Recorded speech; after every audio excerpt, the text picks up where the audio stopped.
தமிழ் நல்லெஞ்சங்களுக்கு நல்வணக்கம். தமிழ் இன்ஃபோபீடியா. இந்த வாரம் நம்ம ரிவ்யூ பண்ண போகிற எக்ஸ்பிளைன் பண்ண போகிற ப்ராடக்ட் வந்து zest money. So buy now pay later BNPL கேட்டகரியில் வந்து one of the new entrants வந்து ஜெஸ்ட் மணி. இதை பற்றி ரிவ்யூ பண்ணுங்கள் அப்படின்னு நிறைய பேர் கேட்டிருந்தீங்க. அது இல்லாமல் நமக்கு இதை ரிவ்யூ பண்ணணுன்னு ஒரு பிளான் இருந்தது. ஸோ நம்ம கடன் ரிவ்யூ செய்து கிடப்பதே, அதனால் நம்ம அது பண்ணியாச்சு. ஜெஸ்ட் மணி வந்து இந்த பை நோ பே லேட்டரில் வந்து கொஞ்சம் டிஃப்ரெண்ட்டு. எல்லோரும் ஒரு கிரெடிட் கார்டு, எதர் விர்ச்சுவல் கிரெடிட் கார்டு இல்லைன்னா வந்து ஒரு ஃபிசிக்கல் கார்டு கொடுத்துட்டு அந்த வேலையை பார்க்குறாங்க. ஜெஸ்ட் மணி வந்து அந்த மாதிரி கார்டெலாம் எதுவும் இல்லாமல் இதை ஆஃபர் பண்ணுறாங்க. ஜெஸ்ட் மணி வந்து ஒரு ஆப்பை நீங்கள் இன்ஸ்டால் பண்ணிக்கணும். இன்ஸ்டால் பண்ணதுக்கப்புறம் நீங்கள் வந்து எங்கே வேணால் அந்த ஆப்பை யூஸ் பண்ணி பர்ச்சேஸ் பண்ணிக்கலாம். அந்த ஆப்பை யூஸ் பண்ணி பர்ச்சேஸ் பண்ணிக்கலாம். அவங்களோட பார்ட்னர் சைட்லேயும் பர்ச்சேஸ் பண்ணிக்கலாம். பர்ச்சேஸ் பண்ணதுக்கப்புறம் பே பண்ணும்போது இஎம்ஐ ஆப்ஷன் செலக்ட் பண்ணி நீங்கள் என்ன இஎம்ஐ வேணுமோ அதை செலக்ட் பண்ணிக்கலாம். ஸோ வாங்க, ஜெஸ்ட் மணி எப்படி இருக்குது, என்னெல்லாம் ஃபீச்சர்ஸ் இருக்குது, வாங்கலாமா வேண்டாமா, என்ன டேர்ம்ஸ் அண்ட் கண்டிஷன்ஸ், அதெல்லாம் பார்க்கலாம். ஃபஸ்ட்டு எலிஜிபிலிட்டி க்ரைட்டீரியா பார்ப்போம். எலிஜிபிலிட்டி க்ரைட்டீரியா பார்த்திங்கன்னா நீங்கள் வந்து இந்தியனாக இருக்கணும், 20 வயசுக்கு மேற்பட்டவராக இருக்க வேண்டும், டயர் 1 டயர் 2 சிட்டியில் தான் இருக்கணும். ஸோ நீங்கள் வந்து ஒரு வில்லேஜிலாம் இருந்தீங்கன்னா அப்ரூவ் ஆகிறது ரொம்ப கஷ்டம். இதில் ரொம்ப முக்கியமாக என்ன அப்படின்னா சேலரிடு இண்டிவிஜுவலாக இருக்கணும். ஸோ இப்போ மற்ற கிரெடிட் கார்ட்ஸ்லாம் பார்த்திங்கன்னா ஸ்டூடெண்ட்ஸுக்கே வந்து கொடுக்குறாங்க. ஸ்லைஸ்லாம் பார்த்திங்கன்னா ஸ்டூடெண்ட்ஸ்க்கே அவைலபிள், 18 வயசு இருந்தாலே போதும். ஆனால் ஜெஸ்ட் வந்து 20 வயசாக இருக்கணும். நீங்கள் ஸ்டூடெண்ட்டாக இருக்கலாம், ஆனால் சேலரிடு ஸ்டூடெண்ட்டாக இருக்கணும். அதுக்கு அர்த்தம் என்னென்னு புரியலை. ஸ்டைஃபண்ட் வாங்குறவங்களுக்கு கொடுப்பாங்களா இருக்கும், சொல்ல முடியாது. ஆனால் சேலரிடாக இருக்கணும். உங்களோட பேங்க் ஸ்டேட்மெண்ட்டை நீங்கள் சப்மிட் பண்ணணும். ஆப்பை டவுன்லோட் பண்ணி உங்களோட பேசிக் இன்ஃபர்மேஷன், கேஒய்சி டீட்டெயில்ஸ்னால் ஐடி ப்ரூஃப், அட்ரஸ் ப்ரூஃப் எல்லாம் கொடுத்துட்டு உங்களோட இன்கம் டீட்டெயில்ஸ் நீங்கள் என்டர் பண்ணி உங்கள் பேங்க் அக்கௌண்ட்டோட 3 மாத ஸ்டேட்மெண்ட்டை நீங்கள் சப்மிட் பண்ணணும். சப்மிட் பண்ணதுக்கப்புறம் தான் அவங்க வந்து அதை வந்து வெரிஃபை பண்ணிவிட்டு உங்களுக்கு கிரெடிட் லிமிட் இருக்கா இல்லையான்னு சொல்லுவாங்க. மேக்ஸிமம் கிரெடிட் லிமிட் வந்து 2 லட்சம் ரூபா தான். ஸோ இதுவே வந்து காம்படிட்டர்ஸை விட ரொம்ப கம்மி. நிறைய பேர் 5 லட்சம் மினிமம் கொடுக்குறாங்க, ஸ்லைஸ் 10 லட்சம் கொடுக்குறாங்க. இவங்க 2 லட்சம் ரூபா தான் மேக்ஸிமம் கொடுக்குறாங்க. இதுக்கு கண்டிப்பாக நீங்கள் சேலரிடாக இருக்கணும். இது வந்து ஒரு மைனஸ் பாயிண்ட் அப்படின்னு தான் நான் சொல்லுவேன். பட் மாரலி கரெக்டாக இருக்கலாம், சொல்ல முடியாது. ஸோ என்ன ப்ரொசீஜர் என்ன பண்ணணும் அப்படின்னா, நீங்கள் வந்து ஆப்பை டவுன்லோட் பண்ணிக்கணும். உங்களுக்கு கார்டெலாம் எதுவும் கிடைக்காது, கார்டு நம்பரும் கிடைக்காது. ஆப்பை டவுன்லோட் பண்ணிக்கணும், கேஒய்சி டீட்டெயில்ஸ்லாம் கொடுத்து ஆக்டிவேட் பண்ணிக்கணும். நீங்கள் வந்து உங்கள் பேங்க் டேட்டாலாம் சப்மிட் பண்ணிங்கன்னா அவங்க ஒரு கிரெடிட் லிமிட் அப்ரூவ் பண்ணுவாங்க. இதை வச்சு நீங்கள் ஆன்லைனில் வந்து பர்ச்சேஸ் பண்ணிக்கலாம், ஆன்லைன் ஆஃப்லைன். ஸோ இதில் என்ன கேட்ச் அப்படின்னா, நீங்கள் எல்லா இடத்துலையும் பர்ச்சேஸ் பண்ண முடியுமா அப்படின்னா முடியாது. அவங்களுக்கு வந்து பார்ட்னர்ஸ் இருக்காங்க. இங்கே நீங்கள் பார்த்தீங்கன்னா 1 lakh offline, 15,000 online partner stores அப்படின்னு சொல்லி போட்டிருக்காங்க இல்லையா. அவங்களுடைய பார்ட்னர்ஸ் ஸ்டோர்ஸில் மட்டும்தான் நீங்கள் வந்து பர்ச்சேஸ் பண்ண முடியும். பர்ச்சேஸ் பண்ணதுக்கப்புறம் இப்போது ஆன்லைன் ஸ்டோராக இருந்தால் பேமெண்ட் கொடுக்கும்போது, உதாரணத்துக்கு அமேசானாக இருந்தால் நீங்கள் பே பண்ணும்போது கன்வெர்ட் இன்டு இஎம்ஐ ஆப்ஷன் வந்து ஜெஸ்ட் மணி அப்படின்னு செலக்ட் பண்ணிங்க அப்படின்னா அது 3 இஎம்ஐயாக கன்வெர்ட் பண்ணி கொடுக்கும். இந்த 3 இஎம்ஐக்கு வந்து இன்ட்ரெஸ்ட் கிடையாது. 3 இஎம்ஐயாக பே பண்ணிங்கன்னா இன்ட்ரெஸ்ட் கிடையாது. அப்படி 3ஆக டிவைட் பண்ணி கொடுத்துருவாங்க. 3 இஎம்ஐக்கு மேலே 6, 9, 12 இஎம்ஐஸ்லாம் இருக்குது.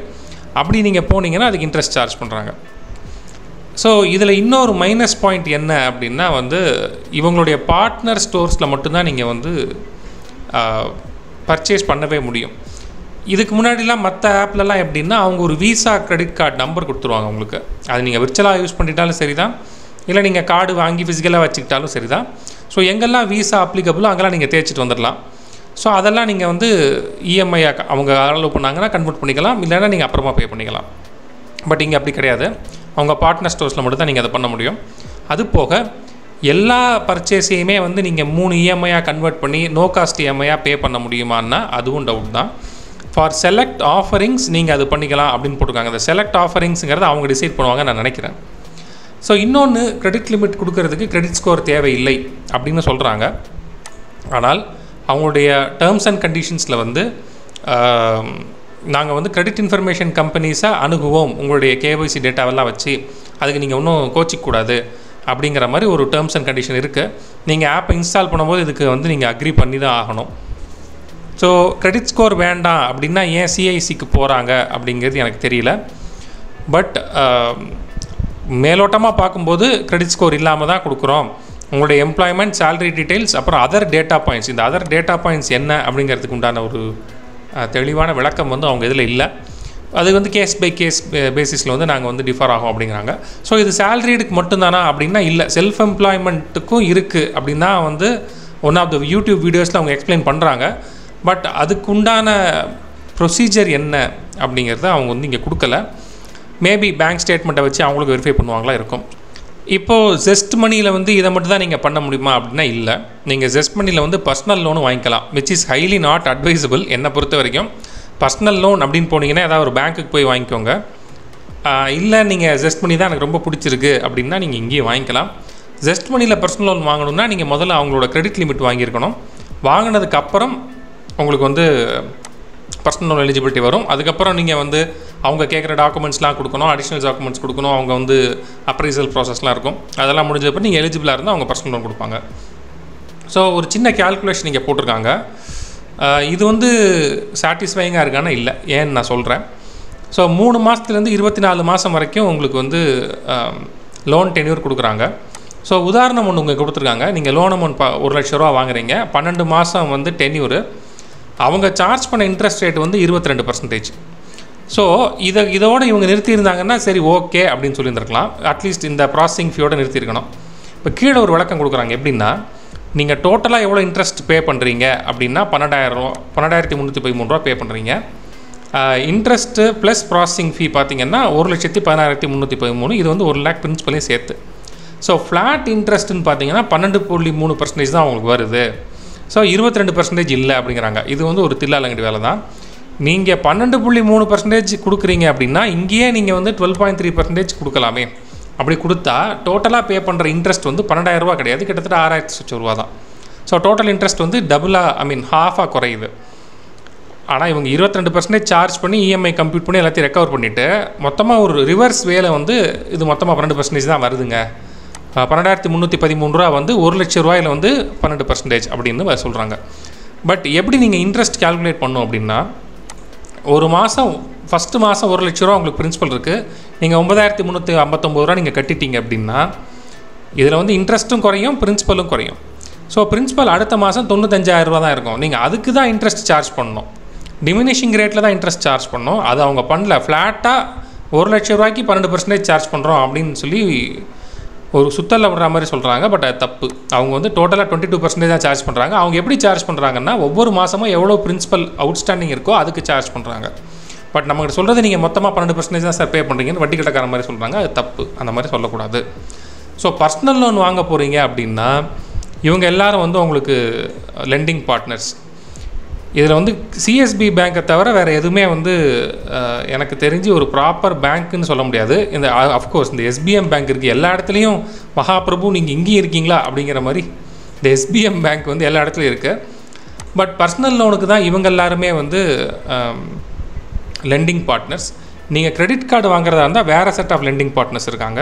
இவங்கெல்லாம் தான் வந்து உங்கள் கிரெடிட் கார்டுக்கு உண்டான லெண்டிங் பார்ட்னர்ஸ். ஐசிஐசிஐ பேங்க்லேருந்து நிறைய பேங்க் வந்து இங்கே இருக்குது. ஹெச்எஸ்பிசி எல்லாம் கூட இருக்குது. ஸோ இதில் நிறைய பேங்க்ஸ் இருக்குது. இதில் வந்து நிறைய என்பிஎஃப்சி இருக்குது. இவங்க எல்லாருமே ஆர்பிஐ அப்ரூவ் பண்ண என்பிஎஃப்சின்னு தான் அவங்க சொல்கிறாங்க. பட் இதில் கொஞ்சம் பேர்லாம் நான் கேள்விப்பட்டதே இல்லை. இந்த கல்லா, பன்சாலி, நகர் கிரெடிட்ஸ்லாம் நான் கேள்விப்பட்டதில்லை. மற்றபடி நார்தன் ஆர்க், ஈடில் வைஸ், முத்தூட் ஃபினான்ஸ்லாம் வந்து ஆர்பிஐ அப்ரூவ்டு தான். இதில் என்ன நல்ல விஷயம் அப்படின்னா, ஒவ்வொரு கிரெடிட்டும் வந்து ஒவ்வொரு பேங்க்குக்கு போகும், ஒவ்வொரு அப்ளிகேஷனும். ஸோ கொஞ்சம் ஈஸியாக அப்ரூவ் ஆகும். ஒரே பேங்க் அப்படின்னா கொஞ்சம் ரிஸ்க் ஃபேக்டர் ஜாஸ்திங்கிறதுனால கம்மியாக அப்ரூவ் பண்ணுவாங்க. பட் நிறைய பேங்க்ஸ் இருக்கிறதுனால சேங்ஷன் ரேட் அதிகமாக இருக்கும். அதில் ஒரு ட்ராபேக் என்னென்னா வந்து ரூல்ஸ் அண்ட் ரெகுலேஷனும் வந்து ஒவ்வொருத்தருக்கும் ஒவ்வொரு மாதிரி இருக்கும். ஏன்னா ஒவ்வொரு பேங்க்லேயே வந்து ரெக்கவரி ப்ரொசீஜர் தனியாக இருக்கும், இன்ட்ரெஸ்ட் ரேட் சார்ஜிங், அப்புறம் வந்து கலெக்ஷன் மெத்தட்ஸ் எல்லாமே தனித்தனியாக இருக்கும். ஸோ இவங்க என்ன தான் ஜெஸ்ட் மணி வந்து உங்களுக்கு ஒரு ஆப் ப்ரொவைட் பண்ணாலும் இந்த ஃபினான்ஸ் மேட்டர்லாம் வந்து இந்த பேங்க்கோட ரெகுலேஷனுக்கு உள்ளதாக இருக்கும். ஸோ ஒவ்வொருத்தருக்கும் வந்து ஒவ்வொரு மாதிரியான ரூல்ஸ் அவங்க சொல்கிறதுக்கு ஒரு வாய்ப்பு இருக்குது. அவங்க சொல்கிறாங்கன்னு நான் சொல்ல வரல. ஜெஸ்ட் மணி வந்து நாங்கள் கிரெடிட் ஸ்கோர் யூஸ் பண்ணல அப்படின்னு சொல்லிட்டாங்க. அப்போ அவங்க என்ன யூஸ் பண்ணுறாங்க அப்படின்னா, அவங்க ஒரு அப்ளிகேஷன் வச்சுருக்காங்க, பெர்ஃபியோஸ் அப்படின்னு. இந்த பெர்ஃபியோஸ் அப்படிங்கிறது பர்சனல் ஃபைனான்ஸ் அப்ளிகேஷன். என்ன சிம்பிளாக அப்படின்னா, உங்கள் பேங்க் ஸ்டேட்மெண்ட், உங்கள் எஸ்எம்எஸ் இதெல்லாத்தையும் இவங்க வந்து ரீட் பண்ணலாம். இதை வச்சு இவங்க ரீட் பண்ணுறாங்க அப்படின்னு நான் சொல்லி அவங்கள அக்யூஸ் பண்ணல, பட் பண்ணலாம். ஏன்னா நீங்கள் அவங்களுக்கு பெர்மிஷன் கொடுக்கணும். Zest Money to access your bank statements in a safe and secure mannerன்னு சொல்கிறாங்க. கண்டிப்பாக அவங்க சேஃப் அண்ட் செக்யூர் மேனர் தான் அக்சஸ் பண்ணுவாங்க. பட் அந்த இன்ஃபர்மேஷன் எதுக்கெல்லாம் யூஸ் பண்ணுறாங்க அப்படிங்கிறது நமக்கு தெரியாது. பட் உங்களுக்கு சொல்லணும்னு தோணுச்சு, அதனால் நான் சொல்லிட்டேன். பெர்ஃபியோஸ்னு ஒரு வெப் பேஸ்ட் அப்ளிகேஷன் வந்து அவங்க யூஸ் பண்ணுறாங்க. நம்ம ஃபினான்ஸை வந்து அவங்க அக்சஸ் பண்ணி ரீட் பண்ணி அதை ப்ராசஸ் பண்ணுறதுக்காக. நான் எப்போவுமே வந்து இந்த மாதிரி ஆப்பெல்லாம் ரிவ்யூ பண்ணும்போது அவங்களோட கான்டாக்ட் டீட்டெயில்ஸ் கண்டிப்பாக கொடுக்குறது வழக்கம். ஏன்னா காசில் எதாவது பிரச்சனைனா நம்ம டேரெக்டாக அவங்களுக்கு பேசணும். ஸோ இவங்க ஒரு ஃபோன் நம்பர் கொடுத்துருக்காங்க, அது போக இமெயில் அட்ரஸ் இருக்குது, அவங்களோட டோட்டல் அட்ரஸ் எல்லாமே இருக்குது. ஸோ நீங்கள் எந்த query-ஆ இருந்தாலும் உங்களுக்கு அணுகலாம். 24 மணி நேரத்தில் நாங்கள் வந்து உங்களுக்கு திருப்பி காண்டாக்ட் பண்ணுவோம் அப்படின்னு சொல்லியிருக்காங்க. எவ்வளோ தூரம் உண்மைன்னு தெரியல, பட் ஒரு ஃபோன் நம்பர் கொடுத்து ஒரு அட்ரஸையும் ஷேர் பண்ணி நீங்கள் இங்கே வந்து எங்களை பாருங்கள் அப்படின்லாம் சொல்கிறதுங்கிறது ஒரு நல்ல விஷயந்தான். இப்போ Zest வாங்கலாமா அப்படிங்கிற ஒரு கேள்வி இருக்குது. ஃபைனல் பார்ட்டு Zest வந்து வாங்கலாம். Zest வந்து இப்போது ஆஸ் அ கம்பெனி நிறைய ஸ்டிரப் பண்ணிகிட்ருக்கு, நிறைய பேர் வாங்கிட்டுருக்கு. பயங்கரமான டெக்னாலஜி சூப்பராக பண்ணுறாங்க அப்படின்லாம் வந்து நல்லா புகழ்ந்துட்டுருக்காங்க அவங்கள. இது ஒரு 3 பேர் சேர்ந்து ஆரம்பித்த ஸ்டார்ட் அப், இன்னொரு ஃபின்டெக் ஸ்டார்ட் அப். இது பெங்களூர் பேஸ்ட், ஆனால் நல்லா போயிட்டுருக்கு. ஸோ இது வந்து கம்பெனி ஒரு கஸ்டமர் பாயிண்ட் ஆஃப் வியூலேருந்து இது வாங்கலாமா அப்படின்னா டவுட் தான். ஏன்னா வந்து நான் வந்து சஜஸ்ட் பண்ணுவேன்னா இல்லை மாட்டேன். ஏன்னா நிறைய இன்ஃபர்மேஷன் வந்து இதில் இல்லை. இப்போது நீங்கள் இங்கே பார்த்தீங்கன்னா 3 மாதம் வரைக்கும் தான் 0% இன்ட்ரெஸ்ட்டு. மற்றவங்களுக்கு மற்ற மாதம்லாம் நீங்கள் இஎம்ஐயாக கன்வெர்ட் பண்ணிங்கன்னா எவ்வளோ இன்ட்ரெஸ்ட்டு அப்படின்னு அவங்க கொடுக்கவே இல்லை. நான் என்ன அசீவ் பண்ணுறேன்னா எப்படி ஒரு 18%லேருந்து 27% வரைக்கும் இருக்குன்னு அசீவ் பண்ணுறேன். ஏன்னா அவங்க பர்சனல் லோன் இன்ட்ரெஸ்ட் ரேட் வந்து in line with that. So இதுவும் கிட்டத்தட்ட பர்சனல் லோன் தான் இல்லையா? ஸோ அந்த மாதிரி அவங்க பண்ணலாம். என்ன தான் இது ஈஸியாக இருந்தாலும் உங்ககிட்ட ஒரு கார்டு இல்லை. ஸோ அவங்களுடைய டைஅப்பில் இருக்கிற பார்ட்னர்ஸ் கூட மட்டும்தான் நீங்கள் இதை யூஸ் பண்ண முடியும். மற்ற எல்லாருக்கூடையும் நீங்கள் யூஸ் பண்ண முடியாது. ஸோ இது ஒரு ட்ராபேக். இது செகண்ட் ட்ராபேக். 3வது என்னென்னா இதுக்கு நீங்கள் வந்து சேலரிடாக இருக்கணும், இல்லை உங்களுக்கு ஒரு ப்ராப்பர் இன்கம் இருக்கணும். இதுவுமே வந்து ஏற்புடையதாக இல்லை. ஏன்னா அவங்களுடைய இந்த பை நோ பே லேட்டர் இந்த ஃபின்டெக் கொள்கையை வந்து அவங்க வந்து மீறுறாங்க. ஸோ நிறைய பேர் வந்து நிறைய மார்க்கெட் பிளேயர்ஸ் வந்து ஸ்டூடெண்ட்ஸுக்கு இதெல்லாம் வந்து கொடுத்துட்ருக்காங்க. ஸோ Zest வந்து நீங்கள் உங்கள் ப்ராப்பர் இன்கம் இருந்தால் மட்டும் தான் கொடுப்போன்னு சொல்கிறாங்க. அதுவும் வந்து ஏற்புடையதாக இல்லை. அப்புறம் லிமிட் ரொம்ப ரொம்ப கம்மி. 2 லட்ச ரூபா வந்து ரொம்ப கம்மி லிமிட். மேக்ஸிமம் 2.5 lakhs வரைக்கும் தான் கொடுப்பாங்க. ஸோ அது ரொம்ப கம்மியான லிமிட்டு. ஆனால் நிறைய பேர் வச்சுருக்கிறத அவங்க சொல்கிறாங்க, அது நமக்கு தெரியல. ஸோ இங்கேயே வந்து உங்களுக்கு டைஅப்லாம் இருக்குது. நீங்கள் எதை வேணால் கிளிக் பண்ணி அவங்க அந்த பார்ட்னர் வெப்சைட்டுக்கு போய் நீங்கள் வந்து உடனே பர்ச்சேஸ் பண்ணிக்கலாம். அந்த மாதிரி நிறைய கன்வீனியன்ட் ஆப்ஷன்லாம் இங்கேயே கொடுத்துருக்காங்க. அவங்க வந்து ஒரு நல்ல